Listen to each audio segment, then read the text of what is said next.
Well, greetings and salutations, everybody. Welcome to the best damn movie-related show on the planet Earth, the John Campea Show podcast, coming from right here in our quaint little studio. I'm, of course, your host, John Campea. I'm joined in studio today by our technical producer, Jonathan Voico. I am here. Writer, director, producer, Robert Meyer Burnett. Well, it's one day till weapons, John, and I'm excited. One day more. It's one more sleep. Day still holding 100% on Rotten Tomatoes, by the way. Yeah. One day before release, still holding 100%. And most importantly, of course, you guys are here. Thank you so much for being here and making our little show a part of your day. Here's how our show's going to go. We're going to start off by talking about a number of predetermined topics we got lined up for you guys. Then in the second part of the show, well, that's when we take your live comments and questions. If you have a thought, theory, opinion, question, or issue you'd like us to discuss, as long as we deem it appropriate to be discussed on the show, go ahead and fire it on into our tip link. And as long as it's appropriate, we'll answer the second part of the show. Now, the good part about this tip link is that it's actually good 24 hours a day, 7 days a week. So if you happen to be listening to this on a podcast feed, either on Apple Podcasts or Spotify or your favorite podcasting app of choice, or if you're watching the show a little bit later in the day, you can still send in a question. And if you send one in when we're not live, we'll just get around to answering it on the next episode. All right, guys. With that down, let's get things started with this, shall we? You know, I can't think of a lot of the streaming services I don't currently have. I don't think I have. Is Crackle still a thing? I don't know. If it is, I don't have it. Crunchyroll? Crunchyroll, I don't have that, but I have just about everything else, including, of course, two of my core ones is Hulu and Disney Plus. Now, many of you guys know that recently Disney Plus added Hulu into Disney Plus, but Hulu is still its own dedicated standalone app. Well, it won't be for long, as it is now being reported that Disney has announced that they're just going to completely phase out the Hulu app. The Hulu app is going away. This is what they wrote over at 9to5Mac. The Hulu app is not long for this world, according to Disney. While the standalone app is being phased out, however, the brand that Disney now owns in full is set for international expansion. Hulu started in 2007 as a joint venture between Fox and NBC before attracting more shareholders, including Disney, which owns ABC. As of this year, however, Hulu is entirely owned by Disney. As a part of its quarterly earnings results announcements today, Disney shared plans to phase out the standalone version of the Hulu app as it has existed for more than 15 years now and is going to be fully integrated into the overall Disney app. All right. I have a couple of questions about this. So I'm somebody who has Hulu and I have Disney Plus. So the theory that, I'll have one less thing to subscribe to is good. The thing I have not found an answer on, and if any of you guys know the answer to this, please let me know. I just haven't found it this morning, is this. Am I now going to get all of Hulu in Disney Plus for my current subscription? Or is Disney Plus going to be like one of these, hey, welcome to Disney Plus, and you almost open like up the Amazon. app. Almost like Amazon does with those other Yes, you can add HBO Max. Is it now in the app, but you got to add for an additional $10 a month Hulu? If that's the case, that's understandable. Then nothing's really changing. I still have my Hulu. It would be pretty cool though if they just fully integrate it and say, just for the price of getting Disney Plus, now you get Hulu. Anyway, Rob, you and I have speculated for years. This is exactly what they were going to do. Of course it was. And here we are. And it does make sense. Why have two separate streaming platforms for this? So here's a question. Is this a good idea? Or, because I kind of think it's a good idea, but could this come with the same potential pitfalls that Warner Brothers HBO Max had when they tried to merge in Discovery? Because that obviously didn't go well. Anyhow, how do you see this? Well, Hulu has a lot of prestige shows. I mean, they're leaning into things like you have the Predator movies, Prey and Killer of Killers.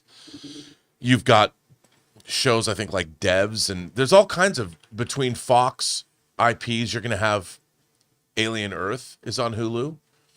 So it makes sense that suddenly Disney Plus becomes, if you integrate it, it becomes that much more valuable because suddenly they get all this diverse programming that isn't already part of Disney Plus, that you had to get a second bundled, because I have that bundle, the Hulu Disney Plus bundle, and it's always been like, just put it together, dudes. And then it makes their Disney Plus app. I don't think it's like Discovery, because Discovery had a lot of like home improvement shows, and those don't belong on HBO. Completely like off-brand. Yeah, whereas a lot of the Hulu stuff, like, hey man, if you want to watch Predator, Predator 2, Predators, The Predator, Alien versus Predator, now you've got Killer of Killers, you've got Prey, and you're going to have Badlands on there. So it just adds to the pot of good stuff. And I think, there's been a lot of prestige shows on Hulu.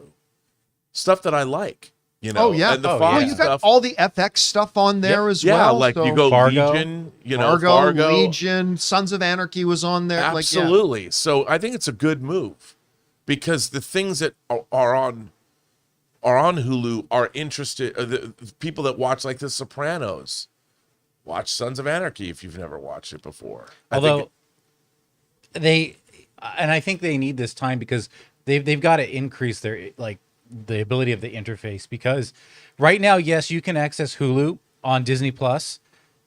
It's not that great to navigate. It's not like being on the intuitive Hulu proper app. Yeah. So if they expand Disney Plus so that it functions as a full Hulu app, full Disney Plus app, that'll be great. So here's the thing too, and this is probably the main, but I think Bob Iger actually said it himself.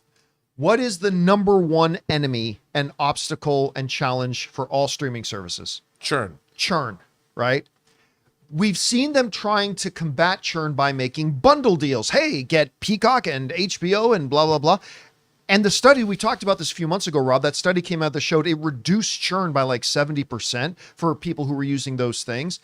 This is clearly also a move, not just to integrate more tightly, but to reduce churn. It's like, okay, maybe you're sick and tired of waiting around for another season of Mandalorian, but you like Fargo, and so now it's all in one app, so now you won't churn. And I think they're not wrong. I think this will also help in reducing churn. I agree. I mean, you're going to have much more diverse programming. There's a lot more stuff to look at. I mean, when I flip around, like I was telling you the other day, I wasn't planning even on doing this. I was flipping around HBO Max, and I just landed on Sinners. I wanted to watch the first 10 minutes to see how the shifting aspect ratios looked, and I ended up watching the whole damn thing. I think that's what makes streamers great. If you have a streamer that has a diverse slate of programming that interests you, like you just said, Fargo, or things you never caught up with, you're like, oh, it's there. And that's what keeps you from not churning, like you just pointed out. If there's something there that you find, you come back to it. Here's a question I also did not see answered in this thing. One of our viewers actually brought this up, and I lost who did it, so I apologize for that. But one of our viewers brought up, actually, no, it's McGrubby, right? And it says, what about Hulu Live? Because remember, Hulu, some people don't even realize this. Hulu has a live TV function that's like YouTube TV or Sling TV, where you pay an extra $70, $80 a month and you get this full thing of live broadcast television right there in the Hulu app. I use YouTube TV for that, but I'm wondering, are they going to bring that over too, or will they spin off Hulu Live as its own service, or will they just kill it? I mean, that's something I haven't seen them address yet. So anyway, guys, question is for you. What do you think about this? Were you thinking maybe about canceling Disney, but I do want to watch that Alien Earth, and the way you watch it is now going to be on Disney Plus. Do you think this is a good move on their part to merge them together? I think it can work. Whatever you guys think, jump down to the comment section below and let us know your thoughts. All right, guys. With that down, let's move on to this, shall we? Under the category of films I'm not really interested in and probably won't be going to see is Freakier Friday. Now look, there is no denying the cult-like fandom and following that original film had. Mm-hmm. And there are more people excited about this movie than I thought there would be. And there certainly are. The thing is, they showed us a big preview for it at CinemaCon. unlike a lot of the other previews that win me over, that one did not. I didn't find it funny myself, but whatever. It's just not for me. That's fair. Doesn't mean it's not going to have a lot of other people that like it. Well, the reviews have started coming out, and they're actually pretty solid. Like, as of right now, it's not overwhelming, but it's got a 79% right now, which I will confess, and that's with 70 reviews, is larger than I thought it would be. Let's take a look and see what some of the people are saying about it. Associated Press writes, the problem is that sometimes it's actually hard to keep track of who's inhabiting who. That's right, because it's not just two of them now. Right. It's the two plus two younger kids, and it's a four-way swapping of the bodies, which sounds like a somewhat fun Saturday night. Anyway, it's actually hard to keep track of who's inhabiting who, and therefore why they're doing what. Not to say that Freakier Friday, directed with gusto by Nisha Gantara, hope I'm saying that right, doesn't have moments of comic glee. The Globe and Mail liked it, said, when the film does work, it delivers the kind of thank goodness it's Friday success story that will warm the heart of every longtime Lindsay Lohan fan out there. We are Legion. Sunday Independent didn't like it, said this time things are indeed freakier, and the four-way jumble we're asked to get on board with is initially a tough ask. London Evening Standard liked it, saying, I laughed, I cried, and I immediately planned to add it to a comfort movie rotation. Oh, they really liked it. Newsday wrote, a bubbly, if slightly overstuffed sequel to Disney's 2003 comedy. New York Post also liked it, saying director Nisha Ganatra movie can be very funny in spots, especially Vanessa Baier's hilarious hack psychic who makes the rare accurate prediction. And we'll end off with the Chicago Tribune, who didn't like it, saying, there is a strain to it all. Doubling the bodies swapped ends up feeling like 6 times the chaos, not 2. All right. So 79%. This is the impression I'm getting from the reviews that I've been reading. Nobody thinks it's great, but they all say it seems like they're all saying, you know, it's got its weaknesses, whatever, but it's enjoyable. It's fun. A couple of them didn't like it, but almost 8 out of 10 of them say they at least liked it. Anyway, Rob, you saw the reviews for this. I can't remember what you thought of the previews we saw for it at CinemaCon. Is this one you've been looking forward to, and what's your takeaway here? Oh, yeah, it's my most eagerly awaited film. That and Weapons. You know, I have to tell you that I did like the first Freakier Friday or Freaky Friday. I'm a fan of Lindsay Lohan. I love Mean Girls. I think Mean Girls is a terrific film, you know, for what it is. It's not Lawrence of Arabia, but I like it. This film looked to me like it was a direct-to-streaming movie they decided to put out theatrically. It really had that feel to it. Like it didn't watching the trailers, and I just watched some extended clips of it. It didn't have much of a scope to it. You know, it seemed small, but that could just be they put the stuff in the trailers. Now, I think it's really, look, I think Lindsay Lohan, she looks great in this film. It's nice to see her come back after all of her travails, the troubles or whatever. And I always liked her as a screen presence, and Jamie Lee Curtis and her, it's almost like, I just like the fact this movie got made. Right. I like the fact that they're in it. It's not for me. I'm not going to watch it. I don't have much interest in seeing it. If Elizabeth watched it, I'd probably walk in halfway through and go, oh, and then watch the rest of it, you know, and it would be that would be my extent of it, you know. And I mean, I never thought I would watch 8 seasons of Mom, the sitcom, but I probably watched half of those 8 seasons over the last month. It's always on in my bedroom. Like, really? It's not done yet? And now Anna Faris is gone? What? That's how I see these kinds of things. But then I've seen enough that I've caught up and get it. I'm just happy it got made. I hope it's a big success. I know a lot of people are excited about it. And you know what? The mother and daughter crowd, it's an underserved crowd. This movie will probably do quite well. That's true. And I think, you know, again, we have diversity. We might not be getting anything original. These are legacy IPs, but it gets people to go to the theater. And I like to see an audience that's underserved have a reason to get out and pay money and keep that theatrical experience alive. Kind of reminds me of a Princess Diaries situation. Yeah. You know? All right, guys. Question is for you. What do you think about this? Are you looking forward to Freakier Friday? I'm not personally, but that doesn't mean there aren't a lot of people who are. And the reviews it's getting are actually pretty darn solid. Whatever you guys think, jump down to the comment section below and let us know your thoughts. All right, guys. With that down, let's talk about this, shall we?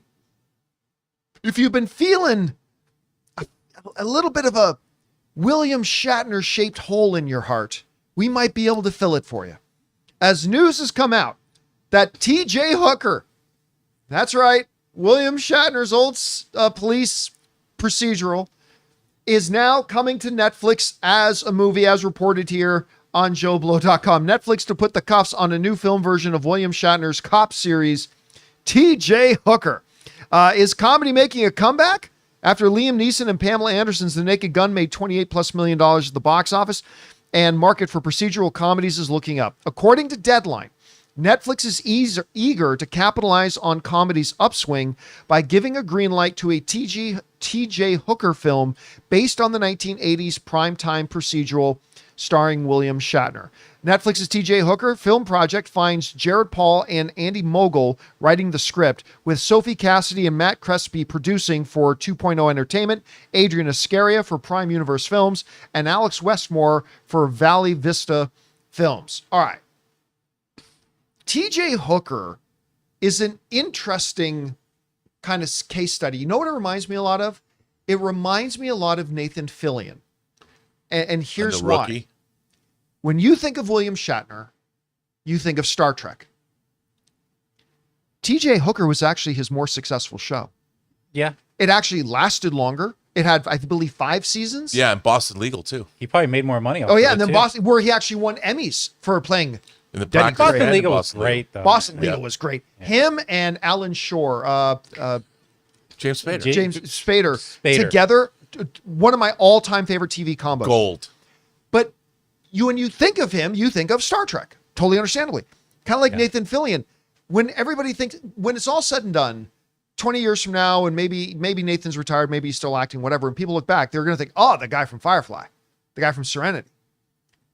But Nathan Fillion has now had 2 shows that Way were bigger. much more Yeah. successful. Castle. Castle, which was huge. Yeah. And now The Rookie, which has ended up being way bigger than anybody thought it would be. I've never seen an episode of The Rookie. But I really like But The I've Rookie. watched more clips on YouTube from The Rookie than anything else. And it's one of my favorite shows on TV that I've never seen an episode of. And by the way, when TJ Hooker was out, it had that era's major heartthrob. It had Heather Locklear in it as a cop. So, I mean, it's interesting. Look, I completely think, and I don't know if anybody will confirm this, that clearly Naked Gun got this over the finish line. I mean, this is one that was probably been in the works and being pushed and pitched and all that kind of stuff. Yeah. And then seeing the kind of reception that Naked Gun has had, it's not blowing up the box office, but people who watch it really love it. I really got to start blow drying my hair. Looking at these pictures. Get that Get blowout. that- Who are they going going on. to get to fill the Adrian Smed role, man? Come on. So anyway, they're looking at bringing back TJ Hooker. Rob, as our resident main William Shatner guy, good Canadian kid, by the way, William Shatner. Yeah. What do you think about the idea of them bringing back a TJ Hooker movie? Well, first of all, if you do it like 21 or 22 Jump Street, it could be Oh, it could be gold. comedy gold. I don't think you could do it straight. You know, doing No, it, no, you can't they're do a gonna do it as a TJ Hooker comedy. movie straight. And Shatner's got to have a cameo. He should actually play Denny Crane, Judge Oh my God. Denny Crane. Oh, Judge, and they don't even have to call him Denny. They could just say Judge Crane. He Crane. could be there, and when they have to come in and I don't know. You got to put Shatner. Shatner's got to be in it. He's got to be in it as a judge, and Right. that would be hilarious. And when I think of for me, John, the only thing that you can equate Shatner to is God. He's a deity for me. So to see this, obviously, I think that this is a property that it has a lot of potential to go a lot of different ways. Because if you think about it, somebody said on Deadline, there's a quote at the bottom of the page that says you get Brad Pitt to play TJ Hooker and you get Jennifer Lawrence to do the Heather Locklear character, and that's gold.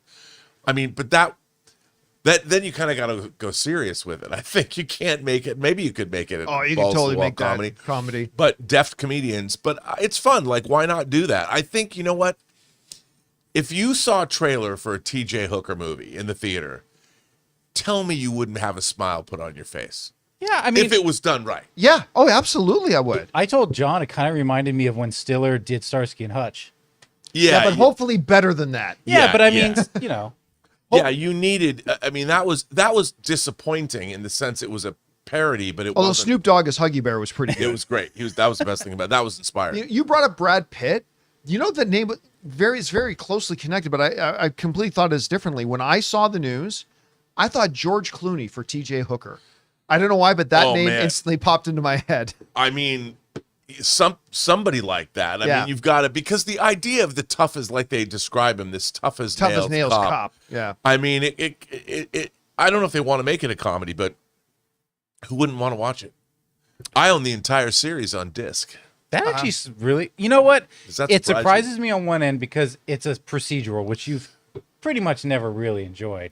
But it is William Shatner. It is Shatner. So it's like, how do you not? Here's my question. Because I never watched, I mean, I watched a little bit of TJ Hooker when I was a kid, but I never watched the whole series. Does the series finale in the final season, season 5, does it end with TJ Hooker getting shot and while dying in the street says to his partner, "Oh my"? No. They don't do that? Oh, that's too bad. That's a missed opportunity. At any point in the series, does a car run into a ramp and flip over? All the time. Okay. Yeah. I'm in. That was like a staple of the era. All right, guys. Question is for you. What do you think of this? I'm sure there's some of you out there who have never even heard of TJ Hooker, but it was actually a show that ran much longer than his Star Trek series did. Anyway, are you looking forward to this? Do you think it's the right idea to go with it as a comedy? Whatever you guys think, jump down to the comment section below and let us know your thoughts. All right, guys. With that down, let's move on to this, shall we? Apple's in a suing kind of mood. They woke up and said, I want to sue somebody today. You know who I'm going to sue? I think I'm going to sue a movie theater chain. Because according to the Hollywood Reporter, Apple is suing a movie theater chain with the same name as their company. It's called Apple Cinemas. Man. Now, this is interesting. This is actually interesting. And I'm going to be curious to know whose side you fall on here. Because it's tougher than you might think. Listen, they write this. In June, a relatively unknown East Coast movie theater chain announced that it had signed a lease in San Francisco to take over a historical cinema and retail space previously occupied by AMC Theaters and CGV Cinemas. The opening was a part of an aggressive expansion that includes plans to roll out 100 more locations nationwide to become one of the larger exhibitors in North America over the next decade. That exhibitor is called Apple Cinemas, but not the Cupertino-based tech monolith, which is now going to court in a bid to force the company to change its name. So here's some of the interesting things here. The name Apple Cinemas came out of the fact that they were started as a movie theater in the Apple Valley something mall, like the Apple Valley Regional Mall or something like that. So they had, we're in the Apple Valley region, we call it the Apple Cinema. So as they've been expanding and growing, they just kept the name Apple Cinema. So they would say, listen, Apple, we've been called, you don't have the trademark on the word Apple. Apples are apples. And we were there because we were called Apple. We were Apple Cinemas because we were in the Apple Valley Mall. So there's that. What Apple is hitting back with is, bring this picture up again. They only recently added that little Apple logo. It doesn't have a bite in it. But it's strips of celluloid. So they're like, wait a minute. Like, Apple's argument here in their court filings is that Apple Cinemas is deliberately trying to give the impression that they may be associated with Apple, the company. They also point out in their legal filings that in some of their in the theater's recent negotiations for terms for leases, the landlords have been under the impression that they were with the Apple company. And Apple is saying, that's not good. Like, it's not good if people are out there thinking they're dealing with us when they are in fact not dealing with us. And we want them to change their name. So, and especially with them planning to open 100 new locations. Rob, this is one of those situations where I honestly think this is a place where the circumstances were the enemy. Like, they started off in a place called Apple Valley thing. So they were Apple Cinemas, and they've just always just kept their name expanding. But it is now causing problems.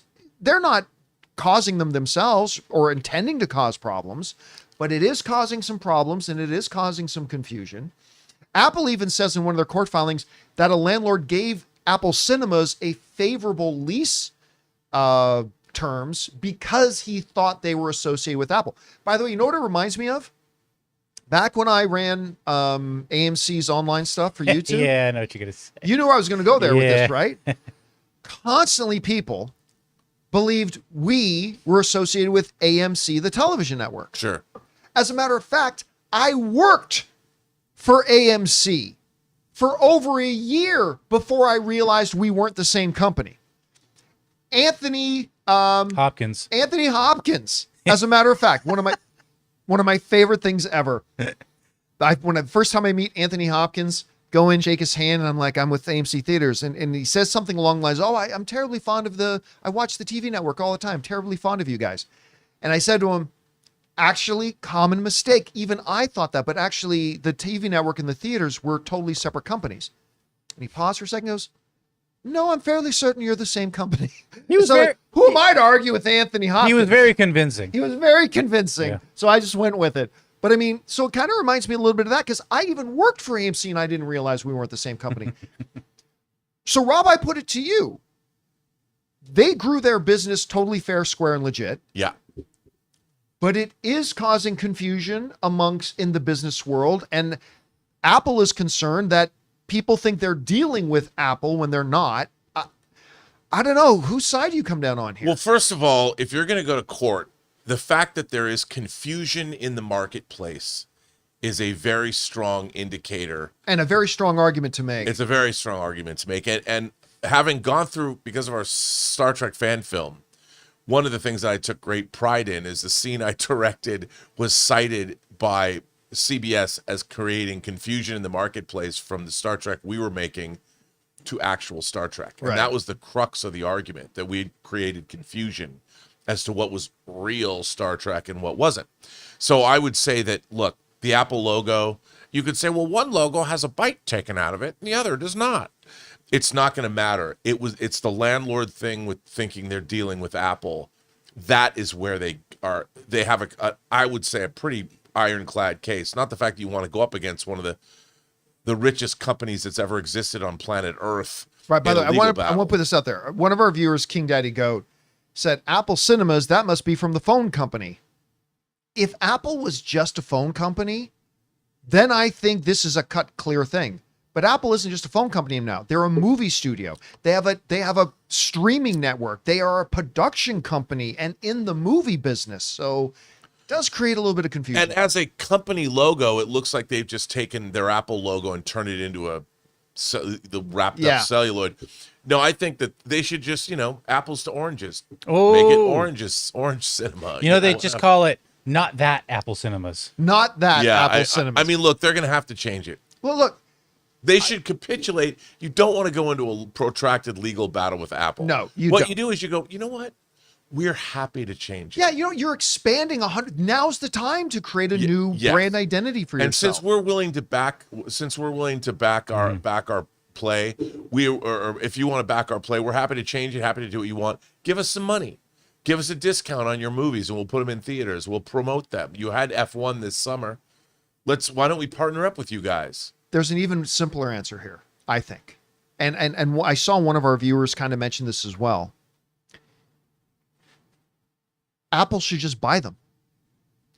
Listen, Apple is now in the movie business. The Paramount Accords, or whatever they were called before, that forbade studios from owning cinema chains, those laws were just removed a couple of years ago. It's still a smallish company. I think Apple should just, honestly, I mean, and it's chump change. Literally, Tim But then they can have to reach into his pocket and pull out bus fare for him and literally buy this theater chain. But then there's oversight and they Yeah. have to deal with all. I mean, Unless they use them as their they're a subsidiary of Apple. So then the management team is still in place. yeah, just buy the whole thing and let With them the continue same- running. I I don't know. They have the opportunity to change their name to Big Banana. Yeah, or listen, go back to what it Yes, was. that Apple Remember Cinemas. they started in Apple Valley Mall? Right. Call it Apple Valley Cinemas. Yeah, Right, that right. makes That fixes it right there. Or maybe they'll say, well, that creates confusion because what if you're not in the Apple Valley? I don't know. But if you give the owners of Apple Cinemas part of that deal John's talking about before that, Apple stock and options. There you go. Come on, man. Yeah. But Apple Valley, you could do a cool like logo with some kind of a mountain valley thing with the apples, the sun. I agree. But giving them in stock is a good idea. You know why? Because then the owners some of you guys might remember my wife was one of the people over at Apple for a while. She ran this whole thing for them, and she was her job there at the time was like overseeing iPad product launches. That was her main thing there. But one of the ways they compensate you at Apple is by giving you Apple stock, like a lot of other companies. That's done really well for us. And when Ann left and she was there long enough that her stock vested, like that stock had become more valuable to us than any of the salary she ever got. So we still have it. So that's right. If you're Apple Cinema, just take some of the stock and do whatever they want you to do. Anyway, guys, question is for you. What do you think about this? I mean, normally our first instinct is go with like, we'll side with the little guy over the big Goliath, but Apple does kind of have a point here. But then again, Apple Cinemas didn't really do anything wrong. However you guys see this, jump down to the comment section below and let us know your thoughts. All right, guys. With that down, let's move on to something a little bit different here, shall we? We still got to talk about Harrison Ford, talking about he's not coming back to the MCU. Chris Hemsworth, who a lot of people thought he was going to be finishing his run as Thor. No, he's saying he's just getting started playing Thor. And Star Wars Starfighter. That's going to be starring Ryan Gosling, has just added its villain, and it's Matt Smith, and that's awesome. We're going to talk about those things and a few things more, but before we do, there's a bunch of other things going on in the world of movie and entertainment news that we don't have time to talk about in depth, but we want to make sure you guys are caught up on everything going on, so we'd like to present to you this little segment we call the News Feed. Check it out. First up, after crossing the $1 billion mark at the box office this summer, Disney's live-action remake of Lilo & Stitch will make its streaming debut on Disney Plus on Wednesday, September 3rd, 2025, marking a massive 124-day theatrical window since its May 23rd premiere. Now, as we mentioned yesterday, the movie is already available on VOD for rental or purchase at $25 and $30, and it's going to be available on DVD and Blu-ray soon, which we also talked about yesterday, but now we know September 3rd is when it actually starts streaming.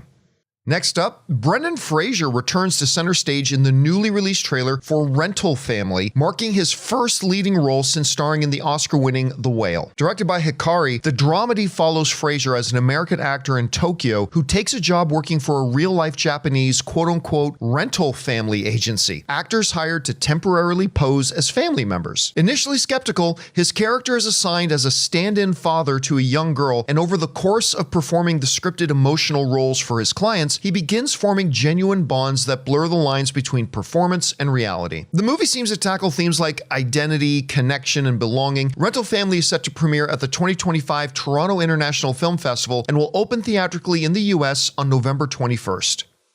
Jason Isaacs, you remember the guy who played Malfoy's dad in Harry Potter, I love that guy, has officially joined the cast of 11 Days, a gripping hostage thriller that stars Taylor Kitsch and Diego Luna. Directed by Peter Landesman, known for Parkland and Concussion, the film is set during the sweltering summer of 1974 in Texas. Isaacs comes on board the movie right off his first Emmy nomination for The White Lotus and will portray a key figure in the story alongside Kitsch and Luna as a high-stakes kidnapping unfolds amid political tensions. Production details are being kept under wraps right now, so we don't know much more about the story, but sign me up, this looks good.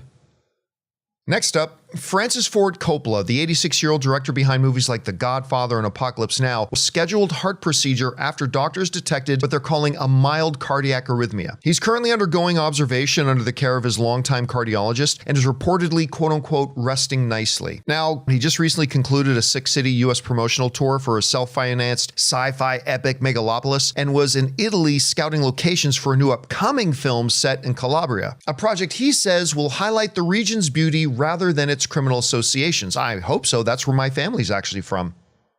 Next up, Will Ferrell and Molly Shannon are reuniting in an upcoming Netflix golf comedy series, with Ferrell starring as a fictional golf legend and Shannon portraying a character named Stacy. The show is produced by Ferrell's Gloria Sanchez Productions in collaboration with T Street Productions with Ryan Johnson and Ram Bergman. Shannon's involvement reunites her with Ferrell after their long history of collaboration dating all the way back to their Saturday Night Live days and numerous subsequent movies. And finally, Netflix has released the official teaser trailer for Jay Kelly, a new Noah Baumbach film starring George Clooney in the title role, a famous movie actor grappling with identity, repetitively uttering his own name in a voiceless introspection, who just generally comes across as pretty quirky. The cast also includes Adam Sandler and Laura Dern. The teaser kinda hints at a character study woven into comedic and dramatic tones, exploring the existential challenges of fame and authenticity in the entertainment industry. And that'll do it for today's newsfeed. And thank you guys for checking out our little newsfeed. By the way, it is just newly brought back here. We're not sure if we're going to keep newsfeed around, but let us know if you find it valuable or if you think we should just stick with the topics that we're discussing in depth. All right. That down, guys. Let's move on to this, shall we? Captain America: Brave New World was not a very good movie. I was excited about it. I thought it was going to be good, and it didn't end up being a very good movie. One of the highlights of it, though, was Harrison Ford coming in to play Thunderbolt Ross. Of course, filling pretty big shoes. But he did it well, and I like him as that kind of a character.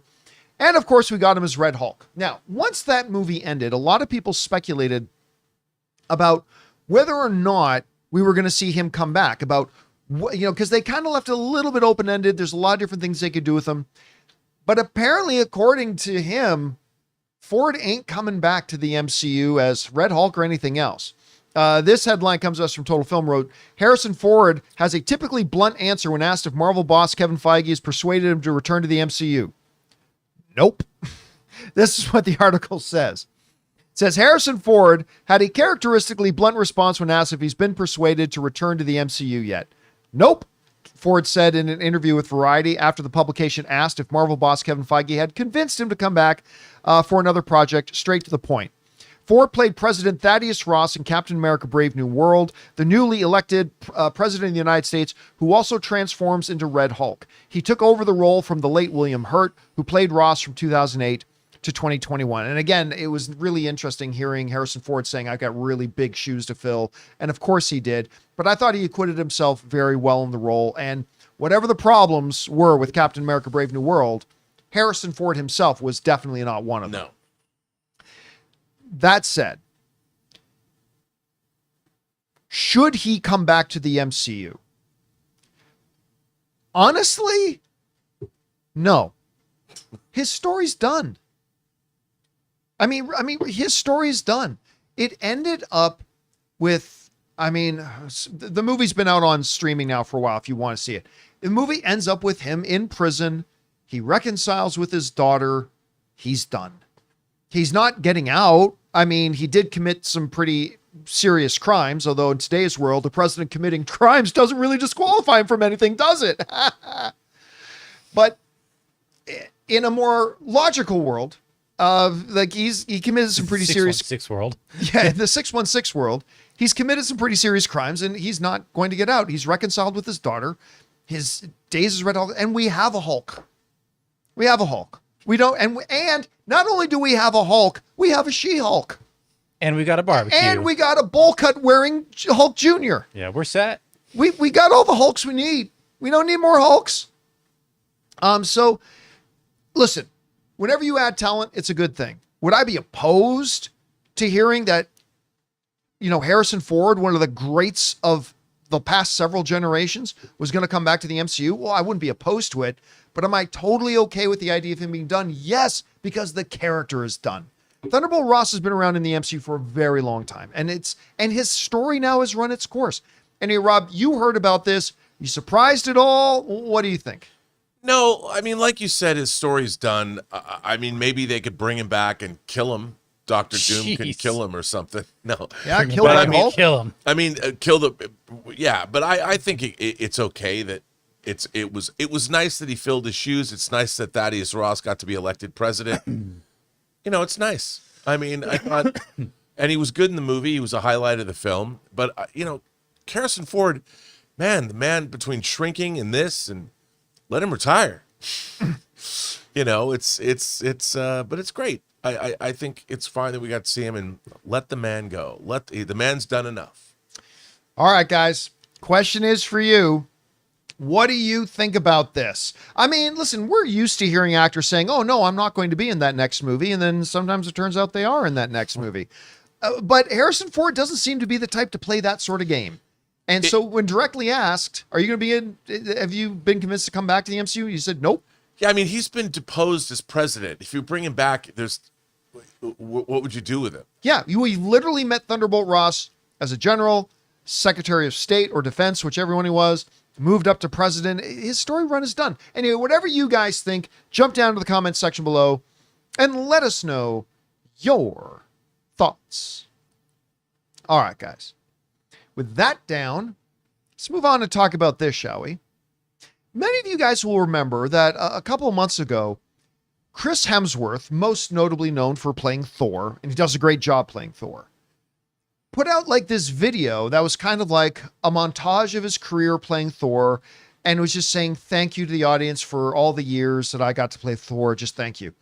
And it really did play like a goodbye video. Like he was getting ready to say goodbye. I remember we even talked about it on the show when that happened. And we were quick to point out, like, listen, he doesn't explicitly say he's leaving, but we can't blame anybody for thinking this is a goodbye video, because that's exactly what it feels like. And he's never said anything since, until now. This report coming out of Joe Blow, Chris Hemsworth clears up the Thor video that had fans thinking he was retiring as the character. Hemsworth said this: "It was certainly not the intent. To be honest, my social media team assembled some footage and were like, ooh, this could be cool. Yeah, cool. It's been great," he explained. "So we penned it together and off I went to do something else. But then I had a few people ask me about it, and someone on my own team said, we've given the wrong impression here. We didn't do any damage control. There was no damage control necessary." He's not wrong about that. There was really no damage. But a lot was read into that a little. "I was already off starting another chapter of this character." By the way, I want you to look at the wording here. Starting another chapter of this character. "And this journey has been the biggest part of my career." So the video was a moment of gratitude, and it wasn't anything else, but it definitely got misconstrued and perceived in a different way. Okay, couple things I like here. Just want to touch on a couple small details here first. I like the fact that Hemsworth isn't trying to gaslight the audience and say, well, I'm sorry you misunderstood. He actually puts right in it. Yeah, even my own team said we misrepresented things. They didn't intend to, but we got misconstrued. We gave the wrong impression. So I'm glad that he took ownership of that was on them. He's also right when he says it didn't cause any damage. It's not like he was dropping a diss track and like insulting anybody's mother, right? It was a simple misunderstanding. But the part to me, and the part that's really the story here, is, again, if we go back to this phrase here, starting another chapter. He's not going anywhere as Thor. A lot of people have been speculating, myself included, that whether Doomsday might be his final hurrah as Thor. Well, partially that had to do with his video. Yeah. Maybe Secret Wars will be the end of his Thor.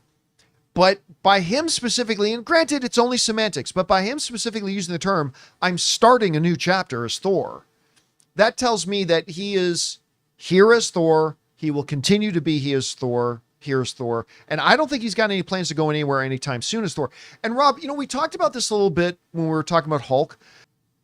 OG members of the Avengers have been falling away. Chris Hemsworth's importance rises. Yeah.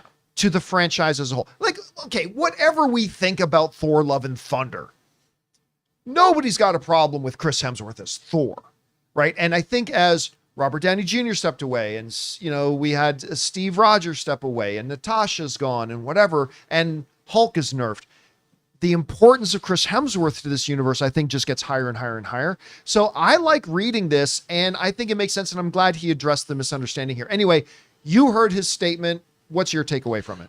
Well, I agree with you. Like, let's assume that they're going to reboot the entire Marvel universe, even to the point of after Secret Wars, they could recast all the Avengers. Asgard's destroyed. Loki is the nexus of all realities, the king of stories, whatever he is. They could actually get away with rebooting the entire Marvel universe. We could have New Mutants, all the X-Men, different Captain America, different Iron Man. But you could easily hang on to both Tom Hiddleston and Chris Hemsworth as these characters, and people would go with it. Because there is no Asgard. It's been destroyed. There is no... The realms are different, and they would be the last surviving vestiges of this one old universe. There's no way, there's no old universe to get back to, but they're gods. So it makes sense the position Loki's in, and maybe he decides to save his brother and keep his brother around.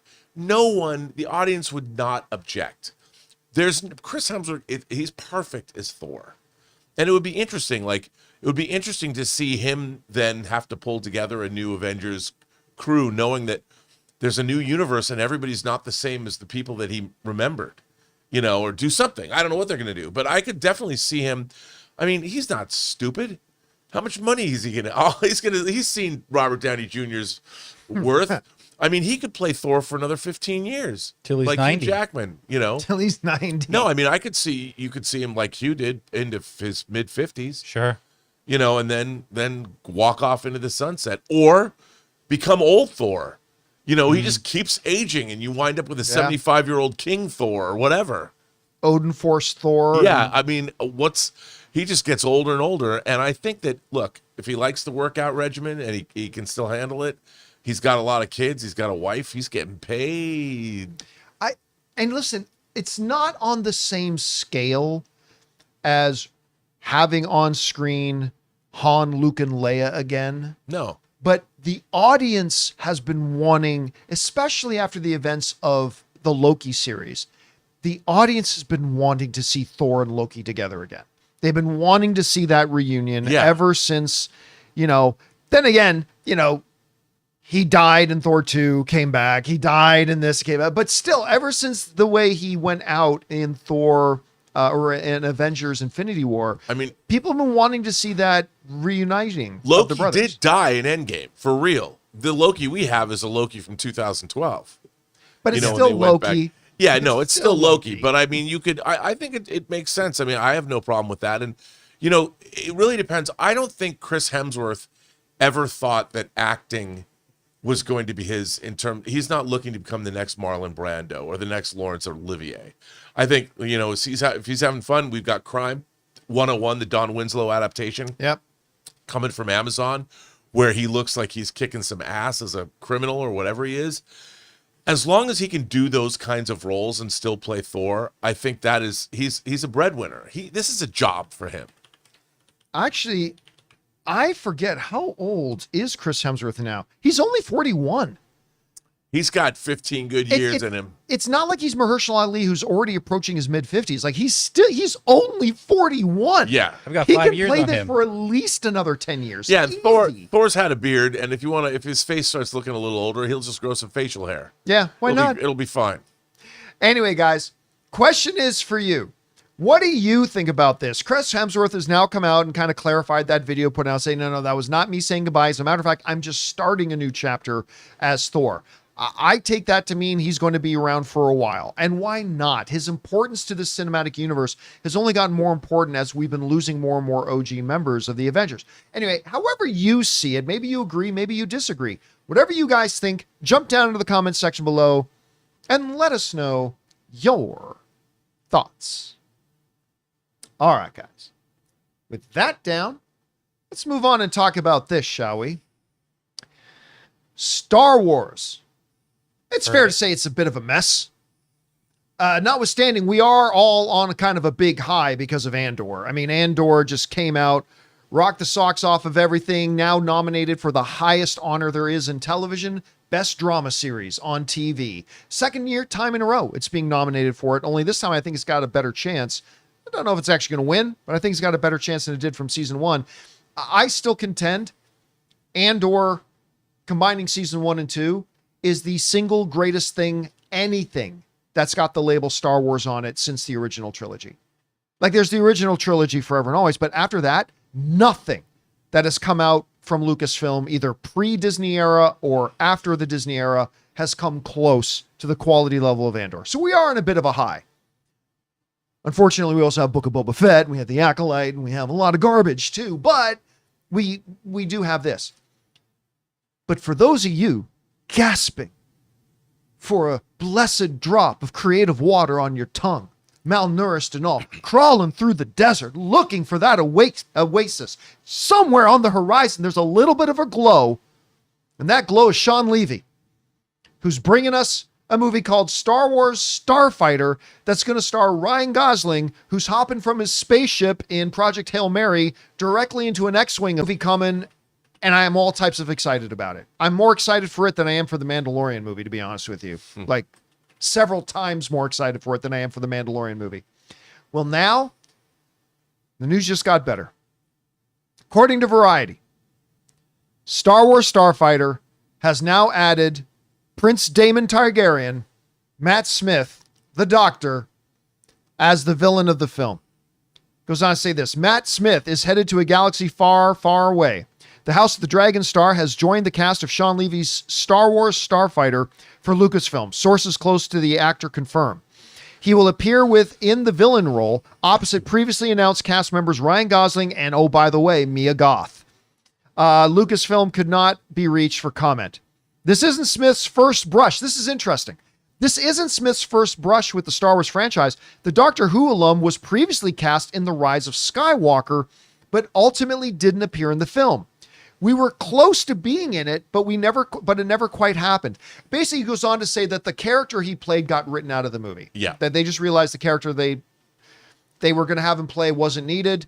Turns out he dodged a bullet. That was a character that was in the Duel of the Fates script.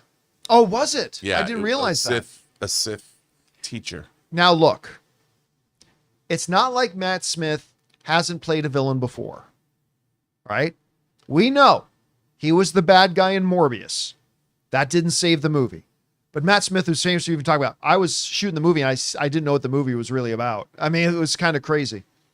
So, I mean, he's been a bad guy. And so automatically adding Matt Smith as the villain does not automatically mean you're 100% your movie's going to be great. But it certainly helps. Certainly helps. This guy should have a couple of Emmys on his mantle right now just for playing Daemon. This guy, and you put him in this as a villain, you put him into the hands of Sean Levy, he's going to be able to do a lot better with the material Sean Levy's going to have him doing than what he did in Morbius. I don't even know what he's going to play, but he's going to give it his all, and it's going to be damn fun to watch him. Oh, yeah. Oh, yeah. He's going to be great. And listen. You know, he's got the movie Caught Stealing coming out. Oh, yeah, that's right. He plays the punk rock. With Elvish. Sean. Yeah, with not Sean. No, why? Austin Butler. Austin Butler. Thank you. He's like got the money with Elvis. With Elvis, but that he looks that great. That looks really good. Total New York punk rocker. You know what he looks like? He looks like Spider-Punk. Yeah, it looks like you just literally. It looks like you just take him from Caught Stealing. If you don't know what we're talking about, go look for the Caught Stealing trailer. I can't wait and just to put him see into that. Spider-Punk. Great. That does look good. But listen, Ryan Gosling, to me, I've always thought he was a great actor. Whether you're talking about like Beyond the Pines or whatever. Then he showed he can do action and comedy in that magnificent and highly underappreciated Fall Guy movie last year. Shame on everybody who didn't go out to see that. That's a really good movie. It's fun. It's a great action film. It's a great comedy. Should have gone to see it. Should run on a perpetual double bill with Dungeons and Dragons. Oh, it should. Anyway. That's a double touch. Then he was obviously one of the reasons Barbie was so great, and he is going to kill it in Project Hail Mary. Oh. So having him in this is great. So Sean Levy, Mia Goth, Ryan Gosling, and now you're adding Matt Smith to it. For anybody who's worried about the Morbius thing, don't worry about it. This is a totally different set of circumstances. Anyway, Rob, they've added Matt Smith. This thing, look, color me the eternal optimist. I am daring to get excited about this. And it's been a bit since I've dared to get excited about a Star Wars project, other than Andor Season 2 coming out. It's been a little bit because, yes, Star Wars has had some really good stuff. They've also had a lot of crap lately. And every time they announce something, I'm like, sure, yeah, whatever. Yeah, I bet that's going to happen. Oh, sure. But this actually looks like it's happening. I actually believe this is happening. And it looks like it's coming together great. I don't know. What's your thoughts on this in general? Well, it's CinemaCon, listening to like Sean Levy and stuff talk, or was it CinemaCon? Or maybe it was at Star Wars Celebration. It was the videos from Star Wars Celebration I saw in Tokyo. He said that pre-production had been ongoing, that they were close to shooting this.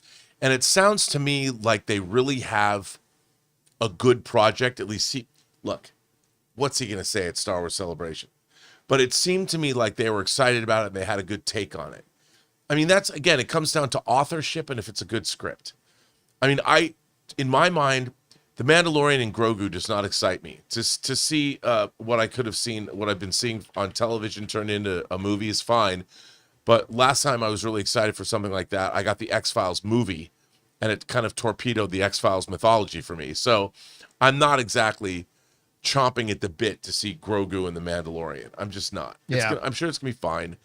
This, however, I mean, I have no idea. I keep thinking about the X-Wing, the Rogue Squad. Was it Rogue Squadron? Yeah, Patty Jenkins' Rogue Squadron. Yeah, but the books, the James Scott Chidopel. Is it James Scott Chidopel? That's there were several of them. Yeah, there's a bunch of them, and those books were pretty good, and to see, I only read 2, but there's more than that. But I think this could be really good. I do. And adding a villain, like, who's the villain? I don't know. But I keep thinking, you ever see the movie Blue Thunder? Oh, yeah, with Roy Scheider. With Roy Scheider and Malcolm McDowell's the villain. I mean, I'm like, if you give me a Blue Thunder, I love Blue Thunder. Oh, so did I. It's kind of a transition I love between Blue Thunder. 80s action and 70s conspiracy thriller. I mean, a helicopter evading jet fighters in downtown LA, awesome. I always had a hard time deciding, do I like Blue Thunder or Airwolf more? Yeah, but Airwolf had the better music. Yeah, but it was, I love Blue Thunder. Yeah. And, the Malcolm McDowell character, he was such a douche. It's like, catch you later. I would love to see Matt Smith go up against Ryan Gosling. That alone excites me. There were a lot of people who thought Matt Smith should have been Thrawn. He would have been a pretty darn good Thrawn. He would have been a great Thrawn. I could hear it too, his voice. Yeah. He would have been a great Thrawn. But you brought up something that I want to touch on here for a second. Maybe he is. We don't know. Well, no, they've already got a live action That's Thrawn true. going. Yeah. So, look, I like The Mandalorian as much. I particularly love season 1 and 2. I love the first 2 seasons of Mandalorian. Yeah. Season 3, look, I'm sorry. Look, you got to admit, it was a swing and a miss. It wasn't good. It had its moments. It absolutely had its moments that I enjoyed. Absolutely. But overall, it just did not have that magic that the first couple of seasons did. And they kind of fell by the wayside. And the fact that their first movie in 7 years is just going to be an extension of a TV show is not exciting. I don't think it's going to do great. I think it'll do fine. I don't think it's going to do great. You've got this thing now. You've got Starfighter, which, I'm sorry, has every advantage over a Mandalorian movie. If I'm at Lucasfilm right now, I'm whispering in their ears and saying, or I'm whispering into Iger's ear and saying, make Kathy postpone Mandalorian. I thought you were going to say go away. No. It's make Kathy go away. With that too, but make her postpone Mandalorian. Don't make the first movie out in 7 years something that we're all iffy on. Make the first movie out Starfighter. Yeah. That means we got to wait another year or two, but put that out, then put out Mandalorian. I mean, that's what I would be suggesting. I don't know. What do you think? I don't know if they could do that. I don't know if they could postpone for that long. I don't. Maybe Just put it on the shelf. They could just make it a Disney Plus movie, a Disney Plus premiere. No, because you're putting all that into Yeah, it. no, I know, but I I feel like you do, but I don't think they can postpone it. I think because it still is 2 years away. By the way, I just want to point out, one of our viewers, the most hated saint, says, but you said Kathleen Kennedy was one of the greatest ever. Oh, she is. Producers. She is one of the greatest producers of all time. If you don't agree, you're an idiot. Steven Spielberg himself said she might be the greatest producer in the history of Hollywood. But just because you're good at one thing doesn't mean you're good at everything. How many great athletes have we seen become coaches and then fail as coaches? Being just a straight up movie producer, which she is one of the greatest of all time. She just is. That's just a fact. Does not mean you're a good studio head, because she has not been a good studio head at all. So there's a fundamental difference there.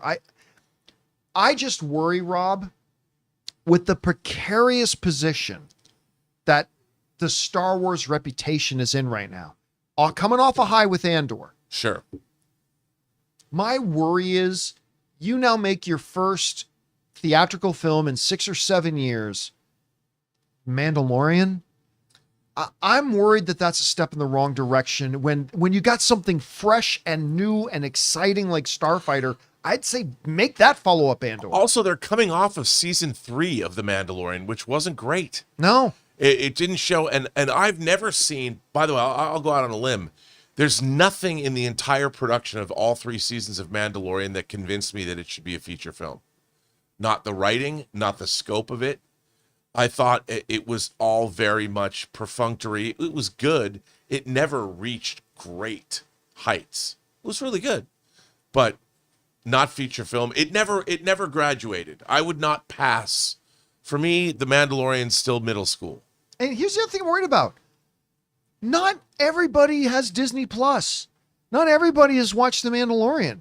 No, that was proven with Marvels. Yeah, I honestly think they are limiting their box office potential. I think there are going to be some people going to say, well, I never watched the show, so why am I going to go to the movie? Also, the thing about Star Wars is that it has to have scope.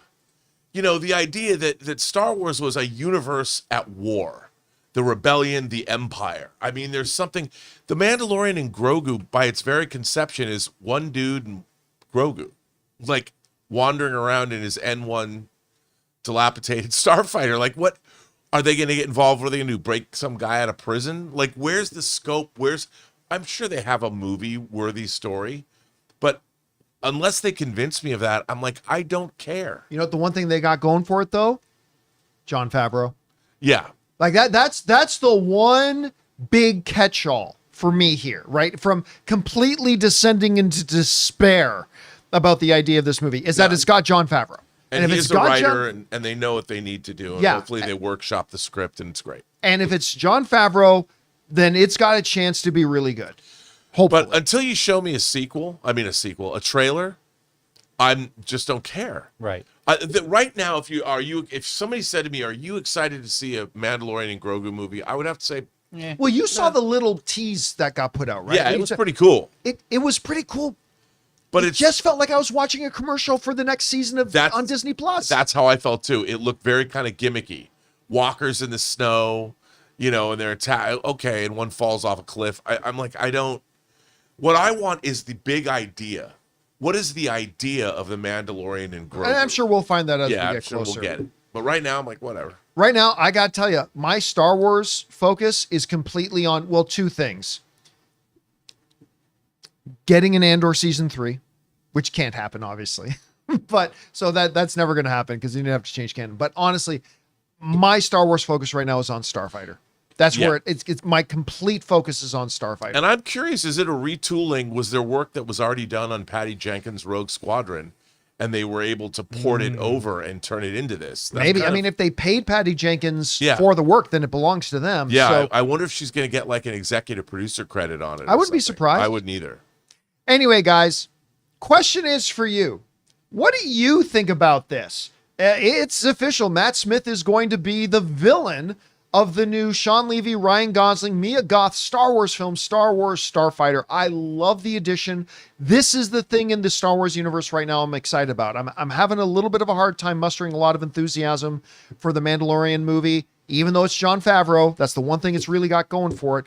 But this gives me some hope. I don't know. Whatever you guys think about it, jump down into the comment section below and let us know your thoughts. All right, guys. With that all down, it's time for us to move on to the most important part of our show, which is, of course, taking your live comments and questions. But before we do, we will bid adieu to writer, director, producer Robert Meyer Burnett. Great job as always, my friend. Thank you, John. I'll be back tomorrow. And weapons. And we're going to see weapons tomorrow. I'm so excited. All right. So, guys, with that down, let's get to your questions here, shall we? Jonathan, what we got up first? Yasmar says, I never liked Rage Monster Hulk. His unpredictability was always more annoying than interesting to me. Regardless if they want to bring him back, nobody knows about embracing anger more than Frank Castle. It makes a narrative sense that he eggs him on. Maybe. I don't know what a Frank Castle does to a Hulk. Although there is this great storyline where I think Castle is like hunting down gods across the universe. I'm trying to remember what the storyline was, but like him and Juggernaut go off on a thing, and like even Juggernaut is horrified by the brutality and violence of Frank and the cosmos. Listen, but to me, the unpredictability of Hulk is great because it's one of the elements that makes him different and unique amongst the pantheon of other superheroes, right? A lot of the other superheroes, even some of my favorite ones, follow a particular pattern and template. Hulk is different. And it's part of the same reason why I like the whole thing that they're doing a Century as well. But anyway, we'll see what they're going to do with him. All right, what's next? Benji says, I saw your inflation segment and I 100% agree. I think that makes Titanic 2.2 billion that much more impressive coming out in 97. I know we shouldn't underestimate James Cameron, but if Titanic released today in 2025, do you think it would still gross 2.2? Well, remember, part of today is that there are fewer people going to the movies today than were going 97. to the movies back then. So that's one of the things. Titanic would be massive. It would be massive, but here's something no one ever clarifies. Are we talking the same script and the same performances and the same directing style? Because that is a very 90s movie. Obviously, if Cameron was making it So today... if it's that and put it... Yeah, think of it as the same movie, but just updated. with the filter on top of it of a little bit Okay. more modern. Okay. Like, Cameron hit a note with audiences. Like, number one, most guys I knew went out to see that movie multiple times. And every woman I knew went to go see it multiple times. And Cameron just struck some kind of magic with that movie. And listen, I know it's the cool thing today to kind of hate on it because it's Titanic. It's one of the most successful. It's a damn good movie. It's a really good movie. Yeah, it's more than just like, I'm the king of the world and all that. So like, there's way more to it. Yeah, so if it came out today, I have no doubt it would absolutely be $1 billion film. I don't know if it would be a $2 billion film, though, just because, again, of some of the cultural shifts. All right, what's next? All right, these are a lot, but we could probably just do it quick. You can only keep one. Gone with the Wind or Casablanca. I go Casablanca. Blade Runner Thing. I go Blade. You probably would choose Thing. I would choose the Thing. Rocky Horror Picture or Donnie Darko. I love Donnie, but I'll go Rocky Horror. I'd Really? go Donnie Darko. Okay, I just have so much fun with Rocky Horror. Franchises. Indiana Jones, Die Hard. I Indiana. love Die Hard, but obviously Indiana Jones. Alien, Predator, Alien. Because Alien's an alien, and I love. Yeah. Out of all the movie, it would be close, but here's the deciding factor. All the movies of both the franchises. Yeah. Aliens is the best movie out of all the franchises, so I'd give it to Aliens. This one probably surprising. Prequels or Twilight. John Williams score alone. Prequels. Because I don't want to let go of John Williams score in the prequels. Wait, what Twilight series? The alien and the werewolf and vampire. Well, prequels. Prequels. Yeah. And then what's the last one there? Iron Man, Captain America. Well, Captain America. Me too. And Batman over Superman for me. Yeah, and again, Iron Man and Captain America would be close, but I think Captain America, Winter Soldier and Civil War are better than any individual Iron Man movies. Yeah. And I love Iron Man 1, but and then Batman or Superman? Well, I mean, the Dark Knight series. So Yeah. I'd have to take Batman. All right. Wade. This Friday, I'm treating myself to an IMAX double feature of F4 and Weapons, two entirely different films. That idea alone has me pumped. It'll be my second viewing for F4, but first time seeing it in IMAX. It's a tradition of mine to see each MCU film in IMAX. That's a nice tradition. I like that. Yeah, Ann and I went to go see Fantastic Four for our third viewing yesterday. You know what?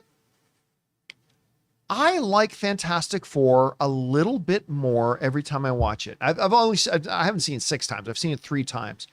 But each time, I mean, I really liked it the first time I watched it, but Yeah. I've liked it a little bit more each time. I'm still not sure whether I like Superman or F4 more, but they're both great to me. Cannot wait for Weapons. Still holding 100% right now on Rotten Tomatoes, which is crazy. All right, what's next? Got Dookie Shoes. Happy Weapons Week, guys. Is of this message is still holding 100% of Rotten Tomatoes with 40 reviews. Most of them glowing. Over under 50%. It makes over 35 million this opening weekend. Under. I mean, look, as good as it is, at least it sounds like it is, and as good as the trailers have been, it is not the kind of movie that I think is going to have big, wide appeal. And I don't think it's designed to be. I think it would do very well to make like 24, 25 million. I think it'd be doing very well to make 24, 25 million. So I don't see it making over 35. I hope it does, but my guess right now is that it won't. Hopefully I'm wrong. All right, what's next? We got, Dookie Shoes follows up with the reactions to Weapons and what he did with Barbarian. I'm really excited for Zach Krager's Resident Evil movie. I think we'll finally get a good one. I think we've had good ones. But at any rate, listen, I'm excited to see anything he does. I also would love to see him get out of the genre and try and see what he can do with something different, because he's just got such an interesting narrative storytelling style that I think it would transcend just the one genre. So, but again, I don't want to get too excited because I haven't seen Weapons yet. I'm seeing it in like 24 hours, and then I'll get really excited. All right, what's next? Baldur's Grape. People in the comments still not getting it. In 2019, there were $9 billion movies. 2020, it's now only 10 total. Or in 2022 now. Yeah. And then in 2013, there were 1.3 billion tickets sold. 2024, 760 sold. Viewership has changed. It's not about dollars, it's about turnout. There's a lot of competition. Well, I mean, see, that's the thing. When we, like, again, I just refer you back to my discussion that I did the other day on inflation. Just go search for it on the channel. But you cannot just take one variable into account. You cannot ignore. Listen, a bigger variable than inflation is the fact that fewer people are going to the movies now than went before. That's just it. The number, the size of the potential audience to come to your movies is smaller today than what it was before. That's a major shift. That's a major difference. Now, hopefully, post-pandemic, as we get further and further away from the pandemic and the strikes, that maybe we can start to see that turn around. And we've been seeing some signs that maybe it's going to start to turn around. But as of right now, this is the era we're in, and this is a very difficult era for that.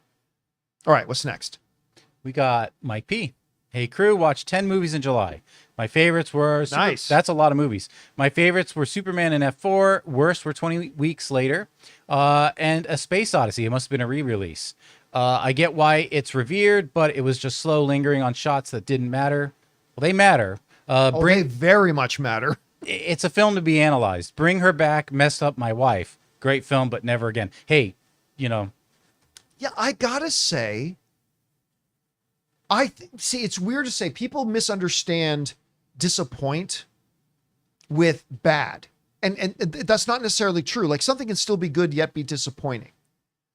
I liked 28 Years Later, but it might be one of my bigger disappointments of the year, because man, I thought it looked awesome. I thought it looked awesome, and I was so pumped for it. And again, to me, it ended up still being good in a good or bad world. It's a good movie. I liked it, but there was a big gap between how much I liked it and how much I really thought I was going to like it. And yeah. All right. Yeah. What's next? Mike, don't watch Barry Lyndon. You won't like it. Jacob, hey crew, I'm moving to Chicago next month. That's cool. For school, and have already started to notice there's a bunch of theaters in decent distance from me. Well, that's the big city. What's your biggest requirement for making a theater your go-to theater? I have an opinion on that. Go ahead. It's hard to say. It's like sweaters. You got the right one when you put it on, when you try it on. Mm-hmm. And there's just something about it. You know what? Because when we lived in Burbank, obviously we had our studio at AMC Burbank 16. It's the second busiest movie theater in the world, but particularly in the United States. And so obviously I went there for a long time. But then they renovated the 8 and the 6. Yeah. Some of you guys might remember where we lived in Burbank, there was literally 3 AMC theaters within 10-minute walks of each other. And this one was called the AMC 6. It was the one that was outside the mall. Mm-hmm. And Ann and I went there one time, and it's a smaller theater, but man, did it feel cozy. I love the 8 because it feels like a director's screening room. Yeah, and that one that was in the mall. Yeah. And now they have the reclining chairs too. But, well, they introduced those into all the theaters, I think. Yeah. But the 6 just felt, it's definitely smelled smaller, but it felt cozy and welcoming. And Ann and I started making that our first go-to theater. Even though the 16 was right, we still went to the 16 a lot. So it really all depends. If I was living in Pasadena, oh man, iPic would be my theater. Yeah. That iPic was amazing. It was so great. So it's variables, right? Like, look, almost all theaters now have great picture, great sound.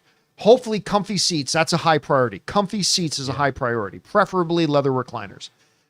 But other than that, it's the intangibles. It's just, do you feel at home when you walk in there? Yeah. You know, touching on the 6, it's funny because my, I guess she's 18 now. It's going so fast. But she made a comment. She never even experienced this, but just things she's kind of seen with pictures or older movies. It's like she mentioned the 6. She goes, the 16 AMC is just like this massive multiplex. Yeah. But I like the 6 because it feels like a movie theater you've seen from before, like welcoming and cozy and a little smaller. Yeah. I thought that was interesting for her to key into that. For me, I always went, okay, I live within a mile of AMC Theater 16, okay, or any of those. I used to go over the hill to the Hollywood ArcLight. So the ArcLight, yeah, I would make the trip up to ArcLight sometime too. Better food, better experience, three trailers, whatever. 2 things started changing. AMC introduced you could select pre-selected seats, right, and A-list, and it became this thing where it's A-list like, was a game changer. How do I continue to go to ArcLight with A-list in existence? And then of course COVID made up the mind for me, but those are things you got to consider. Yep. So, and then all depends on what's important to you. Yeah. Comfy seats are big to me. All right, what's next? Jacob. Also, hate to be that guy, but when you guys were talking about Brad Pitt's highest grossing films, I couldn't help but remember that on a technical scale, Deadpool 2 is his highest grossing film. But I understand that conversation was for roles larger than a second. If you remember, I did bring that up during the conversation, right? I said, but look, here, this often comes up when you're talking about like, what are so-and-so's best movies? And then people will say, well, X movie was this person's best movie, but that person was in that movie for 2 minutes. I don't really count that as one of their movies, right? So when we're talking about the fact that, you know, F1 is now the highest grossing Brad Pitt movie ever, yes, he did appear for half of a second in Deadpool 2, but I would not consider that one of his movies. All right, what's next? All right. Fupa Dentata says, hey, John, I know a few people who think cheering and clapping at the movies is cringy. I couldn't disagree more. And some of my favorite experiential events are with a rowdy crowd loving what they are seeing. Top 3 have to be Endgame, No Way Home, and Deadpool and Wolverine. My earliest memory of cheering and clapping in a theater is Air Force One when Harrison Ford says, "Get off my plane." Do you have, and yes, I prepped that in advance. Do you have, I was going to say, there's no way you just happen to have that. Do you have a few favorite moments in the theater when the crowd went nuts? Thanks for all you do. Yeah, listen, I love an engaged audience in a movie theater. If it's a horror film, jumping and gasping and screaming. If it's a comedy, laughing out loud. If it's an action film with big highlights, clapping, whatever. I love that stuff. You know, as long as, you know, people, you know, that you clap and cheer and then quiet down so you can hear the next line. But yeah, I love that stuff. It makes me feel engaged. Remember, movies are experiential events. I'm sure there have been many to me, but like one of the great ones I remember was the very first. I got to be in the very first press screening of the first Avengers movie. Man, when Cap turns to Hulk and says, Hulk, smash. And then Hulk started doing, for the first time we've ever seen Hulk doing Hulk things on a screen. Hulk starts jumping around and wrecking shop. The audience, remember, these were crusty, jaded film critics, a theater full of crusty, jaded film critics and film press, lose their minds and all started hooting and hollering and cheering. It was amazing. There were people tearing up when they, in that the scene in New York where they finally sync up and they're working together, and then Cap hits that beam circle and thing. Well, that and just like when, like, you know, he hits the beam off his shield and then reflects it, and they're all working off their strengths. Yep. People were tearing up. And then, I mean, obviously, it's one in Infinity War. It's when Thor shows up. Yep. Like the bridge appears. Thor comes out of nowhere, bring me Thanos. Yeah. And then the camera cuts to Bruce going, you guys are screwed now.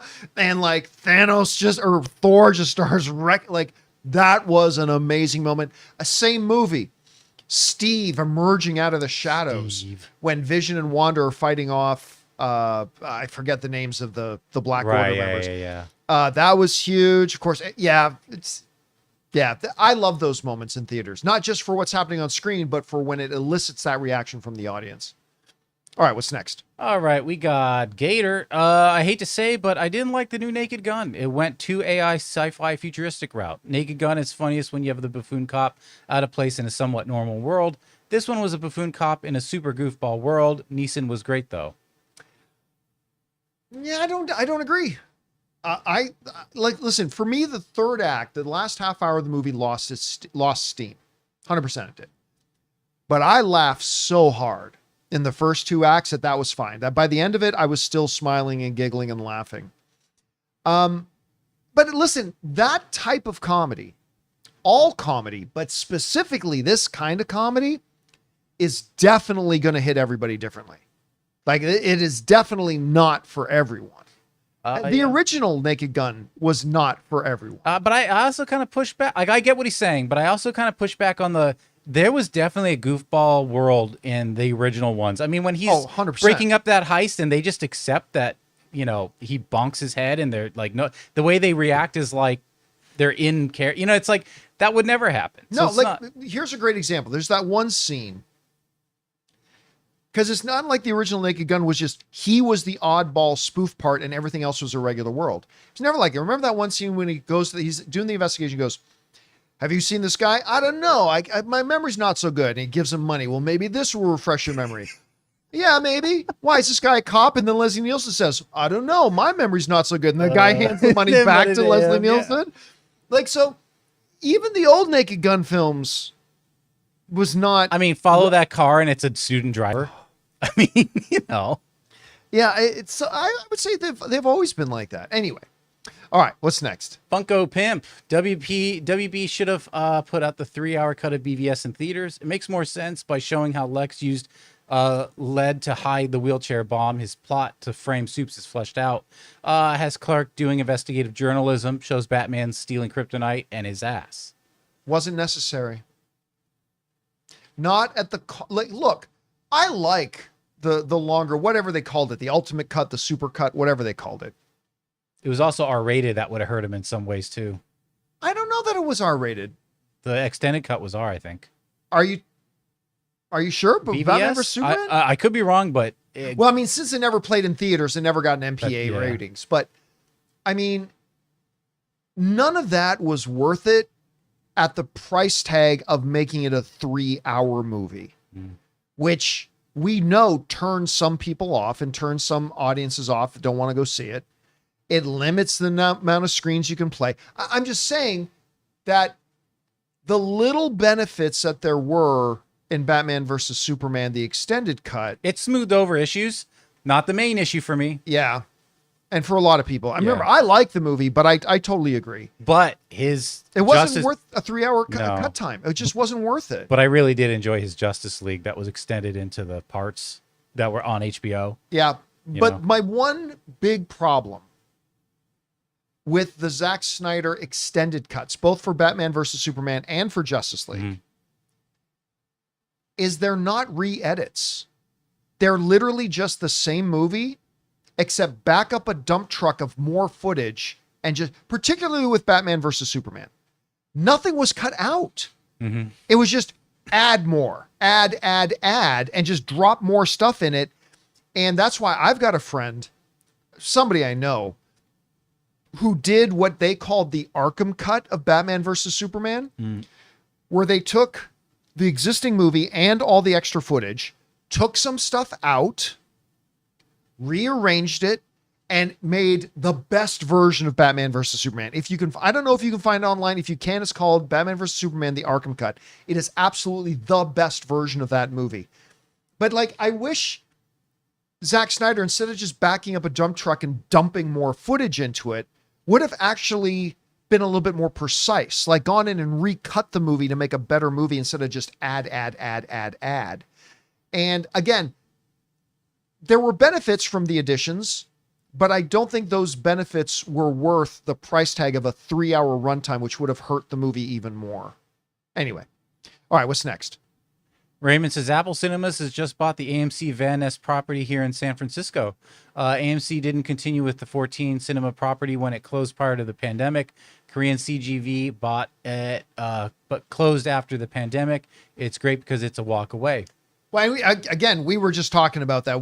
If you missed it, we did a big segment on it, and you know the fact that Apple, the big company Apple, is now suing them to change their name. So I don't know. It's gonna be interesting to see how that turns out.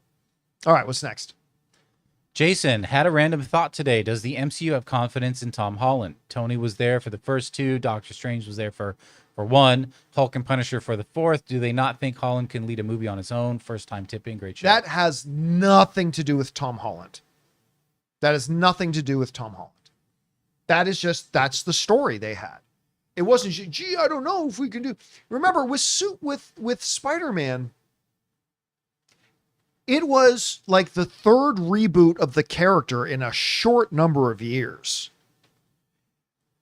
And there were 2 main things at play. And it's all about the character. It had nothing to do with Tom Holland as the actor playing the character. The 2 main things at play were story. They knew, Kevin Feige's talked about this. He knew he had a long-term plan for developing a really special, almost father-son relationship between Tony and Peter. And that was a long-term goal that played out over a couple of movies. To the point that in Endgame, when Tony gets back to Earth, the first thing he says is, I couldn't save the kid. I lost the kid. I lost the kid. And so that's a story issue. Also, they looked at the idea of having Iron Man in there, like as kind of making up for the fact that this is the 3rd reboot of the character. Let's really tie this into our universe. Let's put one of our most popular characters in there with him, with Tony, but also the long-term theory. But believe me, it has absolutely nothing to do with confidence in Tom Holland. If they didn't have confidence in Tom Holland, they would simply recast him. Yeah, you wouldn't like, I don't know about this actor. Let's stuff more people in it. They would just have a different actor. Yeah, they would go, well, this is the movie we want to make, but we can't make that movie with this guy playing the role. Well, let's change the movie. No. They would just recast the actor. That would be it. All right, what's next? All right. TGO 720. Love the show about the Disney Hulu melding. As a parent, I wasn't happy with the initial Hulu content dump. Disney for me is for my children to have a more kid-friendly, child-friendly content options, not for all of what Hulu offers. On that initial dump, it probably was I think they have child guidelines now, like and safeguards don't they now. have parental controls? Yeah. But initially, if you didn't know and then it's just there, it's like, oh, crap. And people get mad at me when I say this, and I get it, and I understand. I'm not a parent myself, John. You don't understand. You know what? That's fair to say. But so take what I'm going to say with a grain of salt. Whenever you have a child who's able just to turn on a TV, there is a risk of them coming across content maybe you don't want them seeing, or you're not comfortable with them seeing yet in their development. That is your responsibility as a parent. And it's the same for Disney Plus. Look, we've all known for years that Disney Plus, the service, was not going to stay a safe haven for family-friendly content forever. It just wasn't. So the responsibility is still the same. You're going to have to monitor, when your kid is able to turn on Disney Plus and what they are and not allowed to watch. And it's helpful when the service makes your job easier. Absolutely. But it's not their job to do your job. Right? They're going to put this thing out. And listen, it's not like they're putting titties galore in the adventures of Vagina Town, on the front carousel of Disney Plus. That's HBO After Dark. That's HBO After Dark. Yeah, that's definitely an HBO Max thing. But you're right. I mean, there is now much more mature content on there and stuff like that. Again, I'm saying this as somebody who's not a parent, but I'm just saying the risk has always been there. When a kid's able to turn on a TV, they may come across content you don't want them to see. So you're going to have to monitor what your kid is able to watch and not watch. But it does make it more difficult. I totally acknowledge that. All right, what's next? Got some members here. Let me scroll down. Steve says, do you think with fewer billion-dollar movies that studios will start managing budgets better? Well, they certainly should. Listen, it's been one of my big crusades for a long time, like for at least 7 or 8, 9 years, that Hollywood needs to reel in how much they're spending on making these movies. And then whenever I bring that up, people say, well, John, why do you care what they spend on their movies? Because they pass the cost on to you. It's like tariffs. Yeah.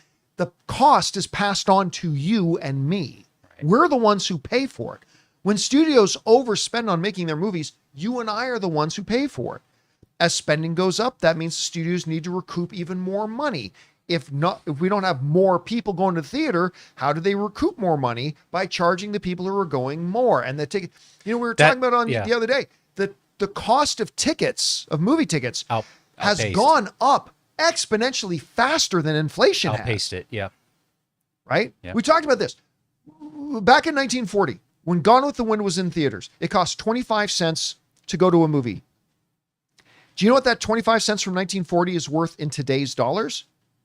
About $5.47. I'm paying more than $5.40. Yep. We're paying 3 times more than $5.47.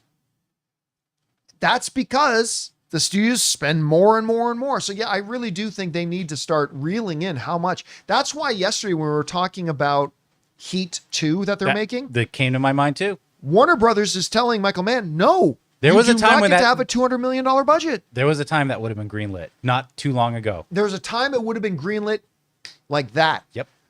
But now the studio's saying, no, you don't get $200 million to make this movie. How about 170? No, bring it lower. 170. And I'm really glad they're starting to do that, and we'll see if that continues. Yep. All right, what's next? All right, where are we? Okay. We got Tim. Thoughts on the ESPN NFL Red Zone purchase and what that might mean for linear TV content? I'm not really sure. I haven't looked into it. Like I read the headlines and all that kind of stuff. I mean, ESPN announced their new app this morning. Going to be $30 a month for ESPN. They're folding everything into ESPN at this point. By the way, I even heard WrestleMania is going to be on ESPN now, but that's neither here nor there. I do know this. It is becoming harder and harder for football fans to watch all the games. Because now if you want to watch, I'm not going to be accurate with all these things, but you get the general gist. If I want to watch the Thursday night game, I've got to have Amazon. If I want to watch the Sunday night game, I got to have this. If I want to watch that game, it's going to be on this other streaming service. And now like the games are dispersed over multiple networks, multiple streamers. And it's becoming harder and harder for a football fan to watch every game that they want to watch. Poor football fans with how many games in a season? Not many. Try being a hardcore baseball fan. 162 games in a season. But at least you get 162 games. Yeah. Like you're a football fan and you miss one game. Yeah. You've just missed 8% of the season. That's a big. You outcome. miss one baseball game, you've less than 1%. Yeah. So it's tough. All right, what's next? All right. King Daddy Goat. Hey, crew, rewatched Multiverse of Madness yesterday. In my opinion, I think it's gotten better with age. Sure, the dialogue in the third act could have been better, but I still appreciate the Sam Raimi horror vibes. One of the better post-Endgame films, in my opinion.